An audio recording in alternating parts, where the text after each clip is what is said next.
ماہ رمضان المبارک کی فضیلت۔ رمضان کا مہینہ وہ ہے جس میں قرآن پاک اتارا گیا ہے اور جو لوگوں کے لیے ہدایت ہے اور جس میں رہنمائی کرنے والی اور حق و باطل میں امتیاز کرنے والی واضح نشانیاں ہیں۔ بس تم میں سے جو کوئی اس مہینے کو پا لے تو وہ اس کے روزے ضرور رکھے، اور جو کوئی بیمار ہو یا سفر پر ہو تو دوسرے دنوں کے روزوں سے گنتی پوری کرے۔ اللہ تمہارے حق میں آسانی چاہتا ہے اور تمہارے لیے دشواری نہیں چاہتا، اور اس لیے کہ تم گنتی پوری کر سکو، اور اس لیے کہ اس نے تمہیں جو ہدایت فرمائی ہے اس پر اس کی بڑائی بیان کرو، اور اس لیے کہ تم شکر گزار بن جاؤ۔ حضرت ابو ہریرہ رضی اللہ تعالیٰ عنہ سے روایت ہے کہ حضور نبی اکرم صلی اللہ علیہ وآلہ وسلم نے فرمایا، جب رمضان کا مہینہ آتا ہے تو آسمان کے دروازے کھول دیے جاتے ہیں، جہنم کے دروازے بند کر دیے جاتے ہیں، اور شیاطین کو زنجیروں سے جکڑ دیا جاتا ہے۔ حضرت ابو ہریرہ رضی اللہ تعالیٰ عنہ بیان کرتے ہیں کہ حضور نبی اکرم صلی اللہ علیہ وآلہ وسلم نے فرمایا، جب رمضان آتا ہے تو جنت کے دروازے کھول دیے جاتے ہیں، جہنم کے دروازے بند کر دیے جاتے ہیں، اور شیاطین کو قید کر دیا جاتا ہے۔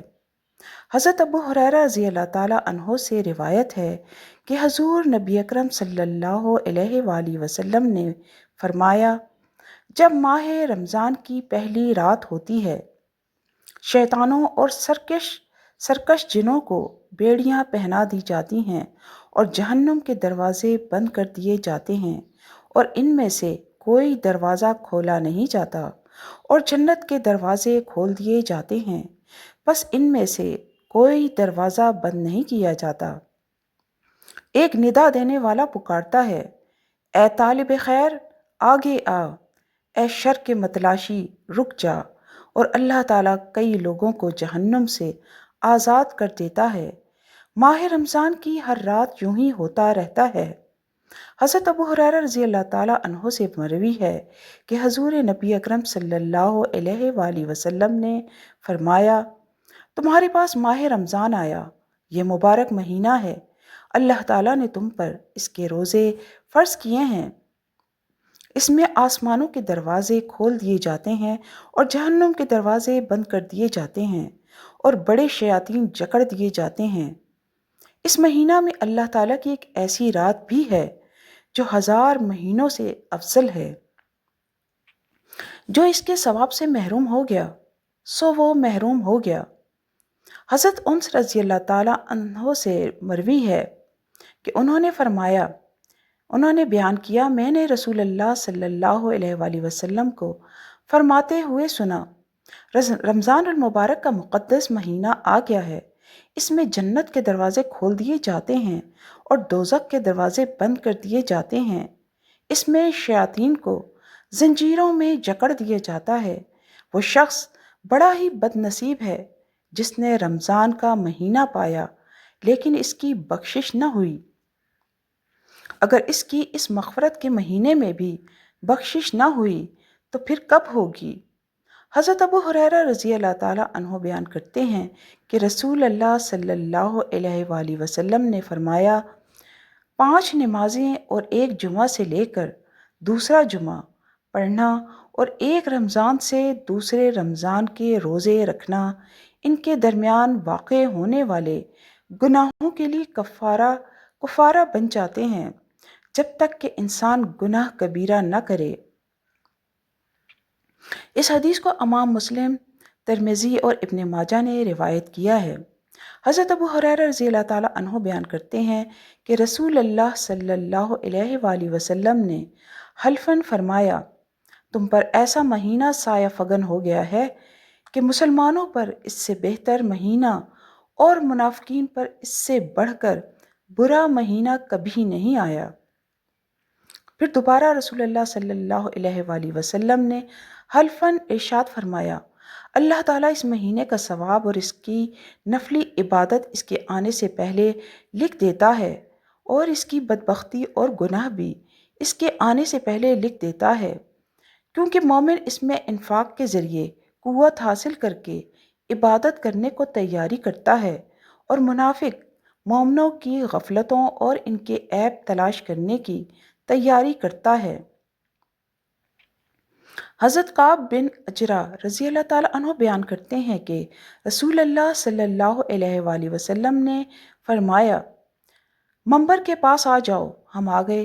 جب ایک درجہ چڑھے تو فرمایا آمین، جب دوسرا چڑھے تو فرمایا آمین، اور جب تیسرا چڑھے تو فرمایا آمین۔ جب اترے تو ہم نے عرض کیا، یا رسول اللہ، ہم نے آج آپ سے ایک ایسی چیز سنی ہے جو پہلے نہیں سنا کرتے تھے۔ آپ صلی اللہ علیہ وآلہ وسلم نے فرمایا، جبرائیل علیہ السلام میرے پاس آئے اور کہا، جسے رمضان ملا لیکن اسے بخشا نہ گیا وہ بدقسمت ہو گیا۔ میں نے کہا آمین۔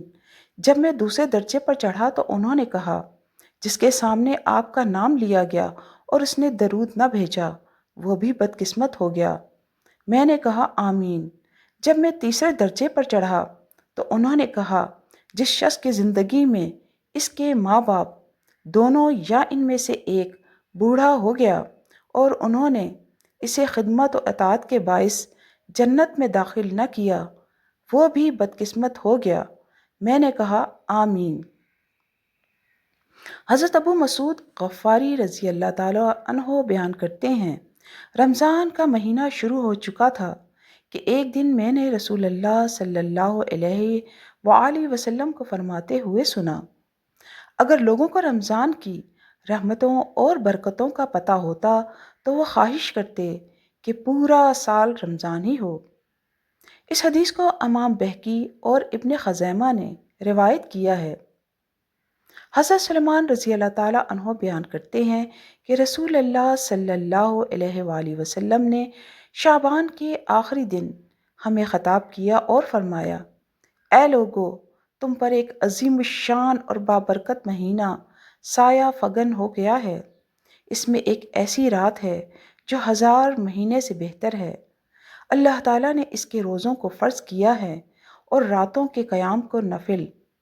جو شخص اس میں قرب الہی کی نیت سے کوئی نیکی کرتا ہے اسے دیگر مہینوں میں ایک فرض ادا کرنے کے برابر سمجھا جاتا ہے، اور جو شخص اس میں ایک فرض ادا کرتا ہے گویا اس نے باقی مہینوں میں 70 فرائض ادا کیے۔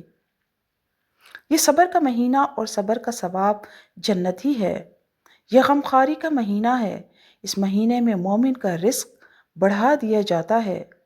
جو شخص کسی روزہ دار کی افطاری کراتا ہے اس کے گناہ معاف ہو جاتے ہیں اور اسے دوزخ سے آزاد کر دیا جاتا ہے، نیز اسے اس روزہ دار کے برابر ثواب ملتا ہے۔ اس سے اس کے ثواب میں کوئی کمی واقع نہیں ہوتی۔ صحابہ رضی اللہ تعالیٰ نے عرض کیا، یا رسول اللہ، ہم میں سے ہر ایک روزہ افطار کرانے کی طاقت نہیں رکھتا۔ رسول اللہ صلی اللہ علیہ وآلہ وسلم نے فرمایا، یہ ثواب اللہ تعالیٰ ایک کھجور کھلانے یا پانی پلانے یا دودھ کا ایک گھونٹ پلا کر افطاری کرانے والے کو بھی دے دیتا ہے۔ اس مہینے کا ابتدائی حصہ رحمت ہے، درمیانہ حصہ مغفرت ہے اور آخری حصہ دوزخ سے آزادی ہے۔ جو شخص اس مہینے میں اپنے ملازم پر تخفیف کرتا ہے اللہ تعالیٰ اسے بخش دیتا ہے اور اسے دوزخ سے آزاد کر دیتا ہے۔ اس میں 4 کام زیادہ سے زیادہ کرنے کی کوشش کرو۔ 2 کاموں کے ذریعے تم اپنے رب کو راضی کرو گے اور 2 کاموں کے بغیر تمہارے لیے کوئی چارہ کار نہیں۔ جن 2 کاموں کے ذریعے تم اپنے رب کو راضی کرو گے ان میں سے ایک لا الہ الا اللہ کی گواہی دینا ہے اور دوسرا اس سے بخشش طلب کرنا ہے۔ جن 2 کاموں کے بغیر تمہارے لیے کوئی چارہ نہیں ان میں سے ایک یہ ہے کہ تم اللہ تعالیٰ سے جنت کا سوال کرو اور دوسرا یہ کہ دوزخ سے پناہ مانگو۔ جو شخص روزہ دار کو پانی پلائے گا اللہ تعالیٰ اسے میرے حوض سے پانی پلائے گا، اسے جنت میں داخل ہونے تک پیاس نہیں لگے گی۔ اس حدیث کو امام ابن خزیمہ اور بہقی نے روایت کیا ہے۔ حضرت جابر بن عبداللہ رضی اللہ عنہ بیان کرتے ہیں کہ رسول اللہ صلی اللہ علیہ وآلہ وسلم نے فرمایا، میری امت کو ماہ رمضان میں 5 تحفے ملے ہیں جو اس سے پہلے کسی نبی کو نہیں ملے۔ پہلا یہ ہے کہ جب رمضان کی پہلی رات ہوتی ہے تو اللہ تعالیٰ ان کی طرف نظر التفات فرماتا ہے، اور جس پر اس کی نظر رحمت پڑ جائے اسے کبھی عذاب نہیں دے گا۔ دوسرا یہ ہے کہ شام کے وقت ان کے منہ کی بو اللہ تعالیٰ کو کستوری کی خوشبو سے بھی زیادہ اچھی لگتی ہے۔ تیسرا یہ کہ فرشتے ہر دن اور ہر رات ان کے لیے بخشش کی دعا کرتے رہتے ہیں۔ چوتھا یہ ہے کہ اللہ اپنی جنت کو حکم دیتا ہے کہ میرے بندوں کے لیے تیاری کر لے اور مزین ہو جا، تاکہ وہ دنیا کی تھکاوٹ سے میرے گھر اور میرے دار رحمت میں پہنچ کر آرام حاصل کریں۔ پانچواں یہ ہے کہ جب رمضان کی آخری رات ہوتی ہے ان سب کو بخش دیا جاتا ہے۔ ایک صحابی نے عرض کیا، کیا یہ شب قدر ہے؟ آپ صلی اللہ علیہ وآلہ وسلم نے فرمایا، نہیں، کیا تم جانتے نہیں ہو کہ جب مزدور اپنے کام سے فارغ ہو جاتے ہیں تو انہیں پوری پوری مزدوری دی جاتی ہے۔ اس حدیث کو امام بہقی نے روایت کیا ہے۔ حضرت عمر بن خطاب رضی اللہ تعالیٰ عنہ سے مروی ہے کہ حضور نبی اکرم صلی اللہ علیہ وآلہ وسلم نے فرمایا، ماہ رمضان میں اللہ تعالیٰ کا ذکر کرنے والا بخش دیا جاتا ہے، اور اس ماہ میں اللہ تعالیٰ سے مانگنے والے کو نامراد نہیں کیا جاتا۔ اس حدیث کو امام طبرانی اور بہقی نے روایت کیا ہے۔